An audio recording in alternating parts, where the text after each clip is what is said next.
விஜய் அவர்கள் வந்து எடப்பாடி பழனிசாமி கிட்ட போய் பேசினதாகவும், பேசும்போது நம்ம ஆட்சியை பிரிச்சுக்கலாம், 2.5 ஆண்டுகள் நாங்க ஆண்டுகிறோம், 2 ஆண்டுகள் நீங்க ஆண்டுக்கங்கன்னு சொன்னதாகவும், சீட்டு கொஞ்சம் அதிகமா வந்து விஜய் கேட்டதாகவும் நிறைய செய்திகளை பார்த்தோம். அந்த செய்திகளை சொன்னது யாருன்னு சொன்னீங்கன்னா நான் யாருன்னு பதில் சொல்லிடுவேன்.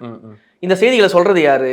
முழுக்க முழுக்க அதிமுக சார்பாக பேசக்கூடிய ஊடகவியலாளர்கள், பத்திரிகையாளர்கள். அதற்கு பிறகு பாஜகவை எப்படியாவது ஜெயிக்க வைக்கணும்னு சொல்லக்கூடிய ஆடிட்டர் குருமூர்த்தி போன்றவர்கள் இந்த செய்தியை பேசிட்டு இருக்காங்க. இப்போ கூட ரீசெண்டா அவர் தான் பேசிட்டு இருக்காரு.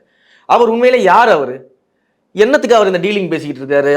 தாவேகா வந்து 90 சீட்டு கேட்டாங்க, துணை முதலமைச்சர் கேட்டாங்க, ஆட்சியில பங்கு கேட்டாங்க, இதெல்லாம் அவர் சொல்லிக்கிட்டு இருக்காரு.